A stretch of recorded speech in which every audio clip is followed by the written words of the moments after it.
Olá, pessoal. Espero que todos estejam bem. Sejam bem-vindos a esse segundo bloco do canal, ou melhor, do quadro Horus em Foco Tecnologia, que estamos discutindo sobre a inteligência artificial, uma área da inteligência artificial chamada inteligência artificial generativa. E que a gente teve um primeiro vídeo, foi um vídeo mais curto, mais introdutório, para vocês entenderem, em linhas gerais, um pouco esse tema, que é muito importante, muito relevante para os dias de hoje. E estou lendo um texto que não é meu, é do filósofo e historiador Yuval Noah Harari, que eu achei bem interessante, porque ele traz questões muito filosóficas que dá para a gente fazer um bom debate dentro dessa discussão. Aproveito para novamente sempre dizer para vocês que é importante que vocês possam seguir o meu canal no YouTube, Horus em Foco, assim também no Instagram e no TikTok, Horus em Foco, e no Facebook, Horus, que vocês possam curtir nossos vídeos, compartilhar o nosso conteúdo, para dar maior visibilidade a esse trabalho, tá bom? Então conto com vocês. Então vamos lá. Vamos voltar aqui à temática, à discussão sobre esse ponto da inteligência artificial. Então eu estarei lendo aqui para vocês o texto e, e depois vou fazer comentários, tecer comentários sobre esse tema, tá bom? Então vamos lá. Só lembrando que esse é o segundo vídeo do tema Os Perigos da Inteligência Artificial à Civilização Humana. Então, essa que é a discussão, o primeiro vídeo, como eu falei, ele foi mais curto, e esse vai ser um pouco mais longo, mas vai aprofundar um pouco mais essas questões. Então, só para fazer o link com o último tópico, né? A gente estava ali que a linguagem é o material de que quase toda a cultura humana é feita. Os direitos humanos, por exemplo, não estão escritos em nosso DNA. Em vez disso, eles são artefatos culturais que criamos contando histórias e escrevendo leis. Deuses não são realidades físicas. Em vez disso, são artefatos culturais que criamos inventando mitos e escrevendo escrituras. Então, eu entro aqui numa análise polêmica, mas é a visão do Harari, que a linguagem ela é uma criação humana e a linguagem ela é um instrumento que nos permite não só de alguma forma interpretar e ler o mundo, como mais do que isso, a linguagem ela é o processo que nos faz dar significado e sentido às coisas do mundo. Então, dentro de uma linguagem, dentro de uma conceituação mais científica, antropológica, arqueológica, sociológica e filosófica, a gente não vai dizer que Deus é um ser que existe e no qual, de alguma forma, a gente tenha uma relação com ele. Enfim, estabelecemos ali uma comunicação com esse ser, mas que nós, por meio da linguagem, que nos faz olhar para a realidade e fazer uma leitura que é uma projeção que nós fazemos sobre a realidade e não necessariamente que a realidade se sobrepõe sobre nós, mas nós que nos sobrepomos, damos sentidos e significamos essa realidade. Então, Deus também estaria dentro desse bojo de significação que o ser humano, de alguma forma, configura uma divindade para, de alguma maneira, dar mais sentido à sua história, tá? Então, nesse sentido, é o que a gente chama de antropomorfismo. É o ser humano que, de alguma forma, dá origem a mitos, a deuses, a Deus, a seres sobrenaturais, para dar conta das suas questões. Nesse momento, eu quero só deixar esse gancho. E em outros vídeos eu vou trabalhar um pouco mais aquela famosa frase do Ludovic Frobat, que é exatamente essa, né? Que não é Deus que nos cria a sua imagem e semelhança, mas é o homem, o ser humano, que cria Deus a sua imagem e semelhança. Então, dentro desse processo, a gente parte desse princípio para entender agora um pouco melhor como que a gente se relaciona com a inteligência artificial, com a IA. O dinheiro também é um artefato cultural. As cédulas são apenas pedaços de papel coloridos e, atualmente, mais de 90% do dinheiro nem mesmo são papel moeda, são apenas informações digitais em computadores. O que dá valor ao dinheiro são as histórias que banqueiros, ministros das finanças e grupos de criptomoedas nos contam sobre ele. Sam Bankman-Fried, Elizabeth Holmes e Bernie Madoff não foram exatamente bons em gerar valor real, mas também foram contadores de histórias extremamente capazes. Isso aqui é bem interessante porque o dinheiro ele representa a nossa capacidade de significar as coisas e dar valor. Então, geralmente, a gente vê uma nota de R$ 1, uma nota de. Na verdade, uma nota de R$ 1 não existe, né? De R$ 2 existe, falando aqui em elementos mais dentro da moeda brasileira. Então, existe a moeda de R$ 1, uma nota de R$ 2, aí você vai ter depois de 5, de 10, 50 e R$ 100. Quando você pega uma moeda de R$ 1, ou melhor, quando você pega uma nota de R$ 2 e pega uma nota de R$ 100, do ponto de vista do material, do desenho, dos elementos químicos dessas notas, elas não têm nenhum tipo de valor maior uma do que a outra. Então você pega uma nota de R$ 2 e uma nota de R$ 100, a princípio elas têm o mesmo material, têm o mesmo valor, talvez teria o mesmo peso, nem sempre, até do ponto de vista quantitativo, ela teria ali uma superioridade de uma para outra, mas ela tem ali uma letra, na verdade um número escrito, R$ 2, R$ 100. E esse nome, esse número, que nos faz, de alguma forma, projetar sobre essa nota por conta de um acordo, por conta de um consenso, ou por conta de um convencimento, que aquela nota realmente vale aquele valor. Inclusive, é quase que uma coisa meio religiosa.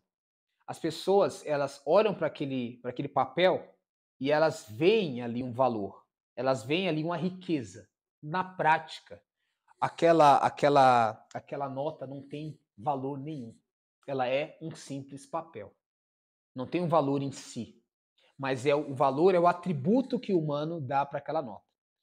Então, nesse sentido, a gente tem hoje, por exemplo, o capital, que é um dinheiro digitalizado, ele, que são, né, algoritmos ali, números, algarismos, ele tem ali uma representatividade, uma valoração muito maior do que a nota. E são apenas números digitalizados. Olha só como a gente vê uma questão de significação. A gente olha para aqueles números, para aquelas contas bancárias, para aqueles dígitos e a gente fala, ali tem valor. Olha só esse poder de você significar, valorar uma coisa que a princípio não teria valor nenhum. Ela representa uma riqueza que em si ela não é essa riqueza. Então esse atributo está muito associado à linguagem. Aqueles que têm o poder da linguagem, da retórica, o carisma, eles vão dominar o mundo, eles dominam o mundo.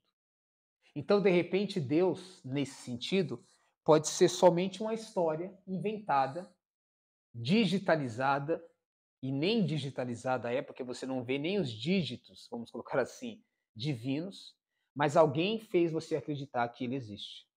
Então, esse seria o poder da linguagem. A linguagem cria mundos e fundos, ela cria toda a realidade que você projeta uma crença sobre ela.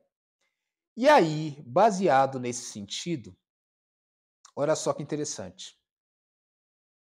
O que poderá acontecer quando uma inteligência não humana se tornar melhor do que o humano médio em contar histórias, compor melodias, desenhar imagens e escrever leis e escrituras?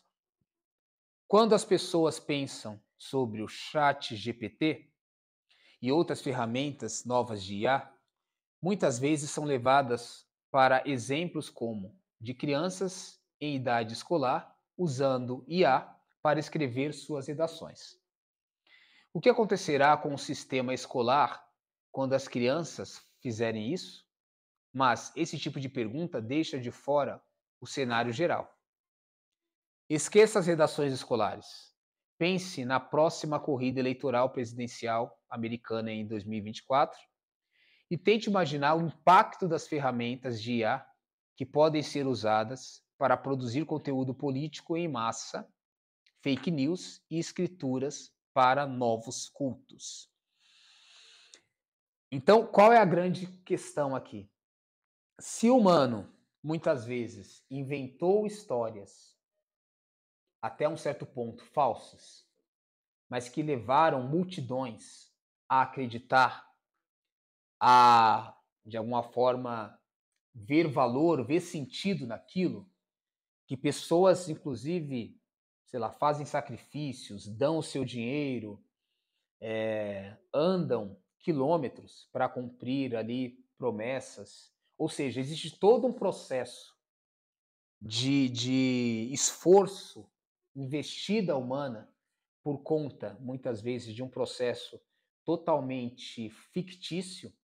A gente sabe que isso acontece com muitas ondas políticas. Vamos pensar, por exemplo, poderia dar aqui essa representação, vamos pensar no nazismo.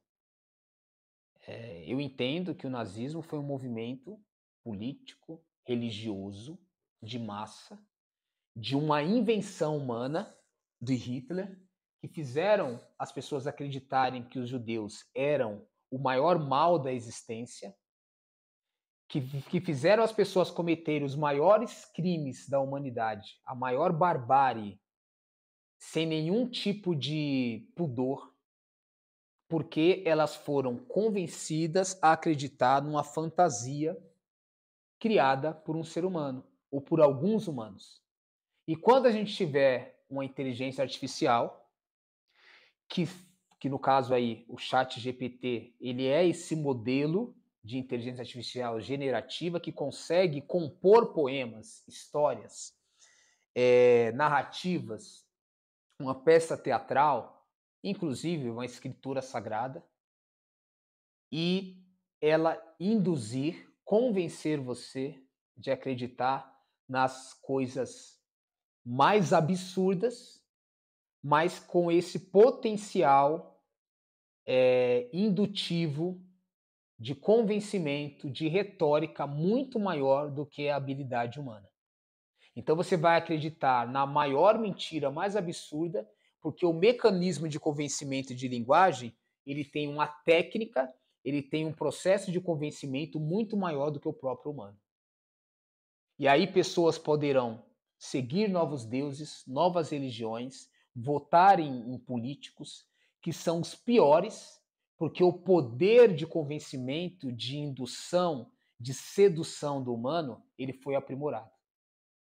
Então, o que está se discutindo no caso da inteligência artificial é que ela já mostra indícios de conseguir superar o ser humano nesse processo de convencimento. É interessante, porque a gente vai ver, talvez em outros momentos eu vou aprofundar um pouco mais isso, mas o que é hoje a inteligência artificial?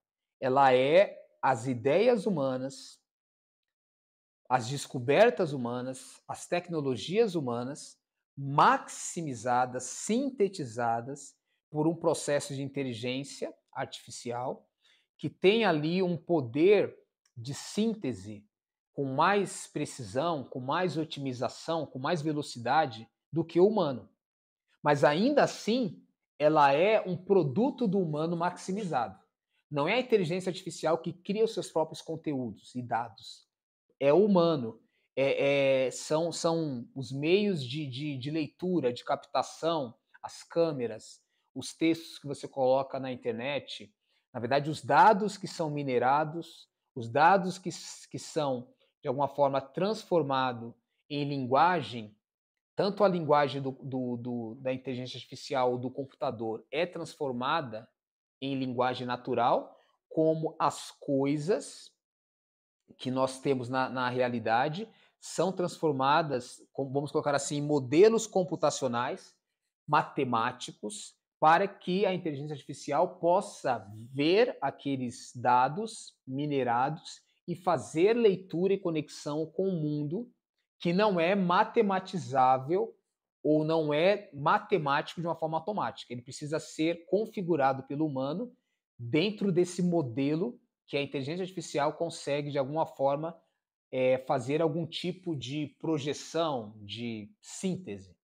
Tá? É complexo o que eu quero dizer, mas eu acho que dá para entender esses processos. E aí o que acontece na prática? A inteligência artificial ela acaba pegando nossos dados, as nossas informações e conseguindo, por conta de ter um processador muito mais, talvez, eficiente do que o nosso cérebro, do que o nosso processador humano, de ter um banco de dados, que seria uma memória muito maior do que a nossa memória, então ela vai conseguir chegar a respostas, a conjecturas, a processos de associação muito mais rápido, muito maior e talvez muito mais eficiente que nós humanos. Então, esse é basicamente o processo da inteligência artificial. Nos últimos anos, o culto QAnon se constituiu ao redor de mensagens online anônimas, conhecidas como keydrops. Os seguidores coletaram, reverenciaram e interpretaram essas keydrops como textos sagrados.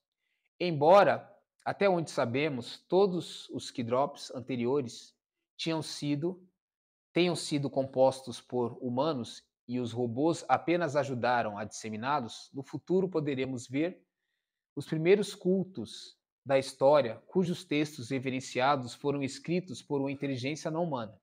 As religiões, ao longo da história, reivindicaram uma fonte não humana para seus livros sagrados. Em breve, isso pode ser uma realidade.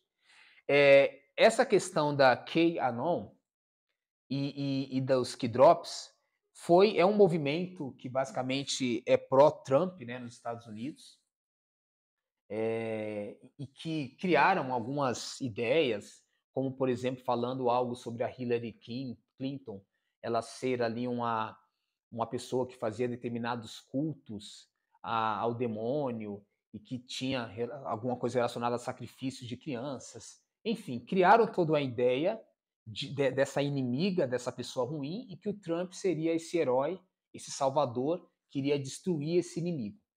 Então, isso é uma história, né? Eu acho que não sei nem que título, que nome, que nomenclatura eu posso colocar nessa história, mas que as pessoas acreditaram nessa narrativa e começaram a fazer ali, sei lá, não só manifestações políticas, mas chegar ali ao ponto de repente, você ter casos de. Lembra que eu falei para vocês hoje sobre o nazismo? Mais ou menos essa história. Você cria um inimigo, cria uma narrativa e você consegue convencer as pessoas, e as pessoas vão fazendo ali cultos, sacrifícios, dando seu dinheiro, enfim, investindo toda a sua energia nessa fantasia.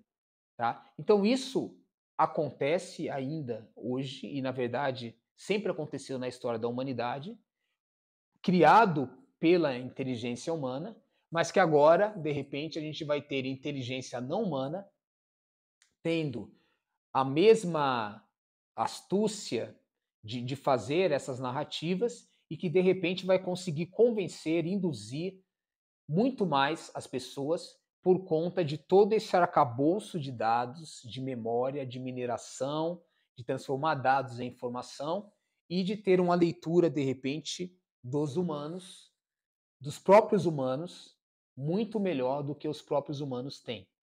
Então a gente vive em um mundo em que essa fronteira entre digital e real, ela praticamente está rompida. E muitas vezes as pessoas acreditam mais no digital e virtual do que naquilo que é real. Hoje a gente pode até dizer praticamente que a gente tem mais pessoas tendo relacionamentos virtuais, namorando, vamos dizer assim, pela internet, do que relacionamentos físicos num contato ali de experiência real. Porque a gente tem esse mundo em que o cyberespaço ele está ocupando muito mais existencialidade do que o mundo que seria o próprio mundo real, que é esse que nós nos encontramos. Então, tudo indica que esse processo de convencimento, esse processo de indução e até de manipulação do humano já está acontecendo com muita eficiência e que a inteligência artificial, né, o chat GPT e outras ferramentas de IA generativa pode conseguir esse processo de manipulação com muito mais eficiência e eficácia que o próprio ser humano. Então, é esses os perigos que a gente está correndo. Né? É mais um perigo, muitas vezes, do falso e não de uma tecnologia que poderia estar sendo ancorada realmente para a melhoria da humanidade e para ampliação dos seus processos de cognição, de aprendizagem, de cientificidade. Então, esses são os perigos que a gente está alertando aqui, que o Harari está colocando. Vamos lá para mais um trecho importante. Em um nível mais prosaico, podemos em breve nos encontrar conduzindo longas discussões online sobre aborto, mudança climática ou a invasão russa da Ucrânia, com entidades que pensamos serem humanas, mas, na verdade, são IA. O problema é que é totalmente inútil para nós gastar tempo tentando mudar as opiniões declaradas de um bot IA, enquanto o IA pode aprimorar suas mensagens com tanta precisão que tem uma boa chance de nos influenciar. Então, a grande questão é, muitas vezes a IA ela pode se passar por um ser humano, que é os bots, então são robôs mandando mensagens, mas com tanta acurácia, perspicácia, com tanta habilidade e né, com tanta implementação de semelhança da linguagem humana, da linguagem natural, que a gente não vai conseguir mais diferenciar se é uma máquina, se é um robô ou se é um ser humano. Esse é um ponto. Então, nesse sentido, a questão não é se é um humano que está falando com a gente. Se a gente tiver a sensação, se a gente tiver a mesma interação como se fosse humano, o que acontece? Os processos de convencimento, de indução, de sugestão, de manipulação que essa ferramenta poderá fazer conosco, ele vai ter o mesmo impacto ou maior do que se fosse uma pessoa humana.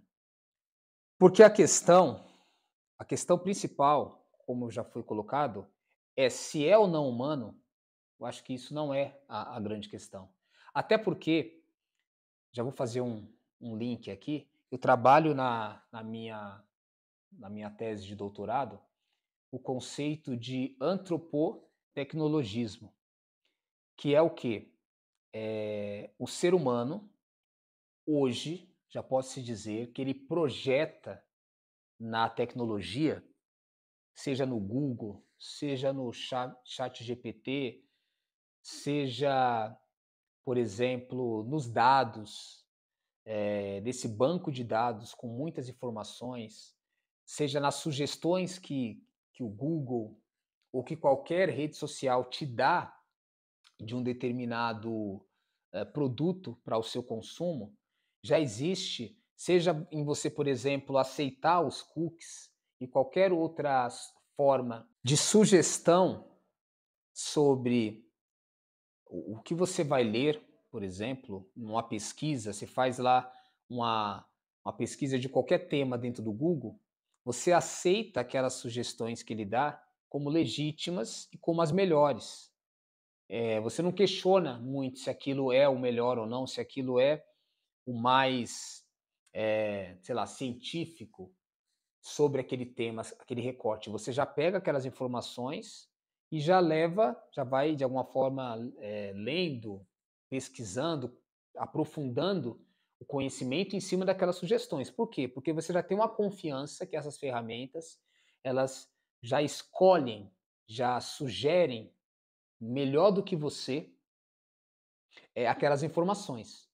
Então lá no fundo existe, inclusive o Harari, ele no livro Homo Deus, ele vai chamar de dataísmo, essa crença que a ciência dos dados, os processos de inteligência artificial, ele é muito melhor do que o ser humano para dar essas respostas, para dar as sugestões. Então existe já uma confiança na máquina, no computador e na inteligência artificial muito maior, uma credibilidade muito maior de precisão do que no próprio ser humano.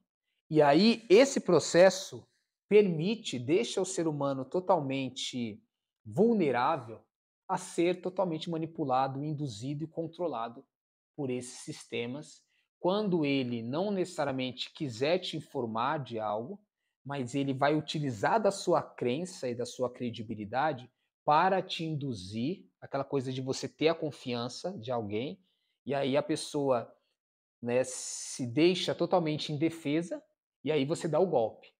Então a mesma coisa acontece com a inteligência artificial. Você sabe que os maiores crimes, vamos colocar assim, acontece com aquelas pessoas que você menos imagina que vai te surpreender, porque você deu toda a credibilidade a ela, e aí você fica sem defesa, você abre toda a sua guarda. Então, o mesmo mecanismo vai acontecer com essas ferramentas para te induzir aquilo que o meio corporativo, aquilo que a inteligência artificial, aquilo que quem está por trás da rede quer que você acredite, não necessariamente aquilo que é, tá?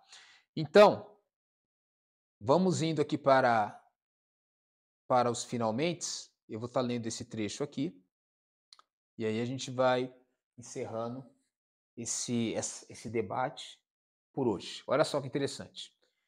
Por meio de seu domínio da linguagem, a IA pode até estabelecer relacionamentos íntimos com as pessoas e usar o poder da intimidade para mudar nossas opiniões e visões de mundo. Embora não haja indicação de que a IA tenha consciência ou sentimentos próprios para promover uma falsa intimidade com os humanos, basta que a IA possa fazê-los sentir-se emocionalmente conectados a ela. Em junho de 2022, Blake Lemoine, um engenheiro do Google, afirmou publicamente que o chatbot de IA Lambda, do qual ele estava trabalhando, havia se tornado senciente. A alegação controversa custou-lhe o emprego. O mais interessante desse episódio não foi a afirmação do Sr. Lemoine, que provavelmente era falsa, mas sim sua disposição de arriscar o seu emprego lucrativo em benefício do chatbot. Se a IA pode influenciar as pessoas a arriscar seus empregos por ela, o que mais poderia induzi-las a fazer? Então, você vê que aquilo que a inteligência artificial já avançou, entendendo que ela está só no começo e ela tem muito mais a avançar, ela já consegue, de alguma forma, induzir, manipular e convencer pessoas de determinadas coisas, né? Então, por exemplo, aqui quando o Black Lemoine acredita que a inteligência artificial se tornou senciente, que ela é capaz de ter consciência, de ter sentimento, de alguma forma de ter uma intencionalidade, ele, ao mesmo tempo que ele está colocando uma crença, essa crença pode ser já, de alguma forma, um convencimento quando ele percebe as conjecturas, quando ele percebe exatamente as propostas enfim, aquilo que, de alguma forma, ele solicita de uma ferramenta, de uma inteligência artificial, e de repente a resposta que ela dá, se for comparada a um humano, ele vai perceber que essa resposta está muito mais completa, tem muito mais dados, mesmo que não necessariamente esteja mais precisa, mais coerente e mais científica. Mas a aparência que essas inteligências já têm de conseguir, de alguma forma, tecer ali uma resposta que aparentemente é muito mais convincente, muitas vezes já leva você a se convencer que aquilo é verdade. Então, às vezes, uma coisa mais simples, ela tem muito mais informação e conteúdo de uma coisa mais complexa e mais esteticamente bem acabada, mas você vai acreditar naquilo que mais parece do que aquilo que realmente é. Então, esses processos já estão acontecendo.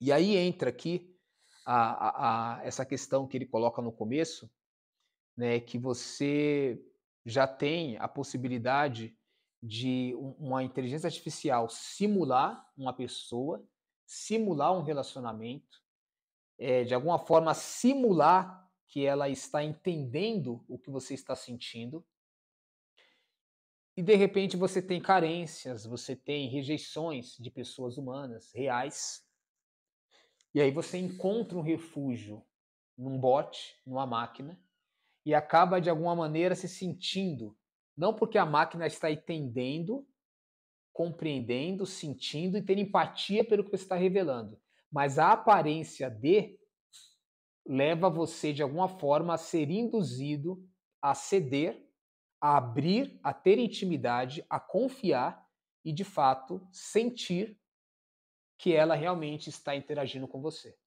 Então, muitas vezes o problema não está no que é de fato, mas na crença, nas projeções que você coloca sobre a inteligência artificial, que eu chamo de antropotecnologismo. Aqui tem alguns conceitos filosóficos, sociológicos, até teológicos, e que eu estaria aprofundando um pouco mais em outros vídeos, em outros momentos, mas hoje eu quis aprofundar um pouco mais essa temática, esses recortes, e eu acho que com certeza deve ter aguçado a sua curiosidade, deve ter mexido um pouco aí com a sua mente, mas eu acho que é isso mesmo, a gente precisa se incomodar, até porque a gente tem que entender até que ponto isso vai ser bom, até que ponto isso vai ser relevante para nós, ou se de fato, que é o que mais parece, isso pode ser um dos piores males que está abominando ou com risco de abominar a nossa civilização. Então, os perigos da IA é algo que a gente precisa se preocupar, porque é uma inteligência, a princípio, conjecturada por humanos, mas que tem uma capacidade promissora de superar esses humanos. E aí, o que vai ser desse humano? O que vai ser dessa humanidade? O que vai ser desse tecido social? É isso que a gente vai continuar aprofundando no nosso próximo vídeo, tá? Continuação desse, Horus em Foco Tecnologia, os perigos da IA para a civilização humana. Então não esqueça de compartilhar esse vídeo, de dar o seu like, né, de curtir o nosso canal, de nos seguir nas redes sociais, como eu já falei, né? Horus em Foco, tanto no Instagram como também no TikTok, no Facebook Horus Horus e no canal do YouTube Horus em Foco. É isso. Até o próximo vídeo, até a próxima abordagem. Horus em Foco, o Sol da origem infinita.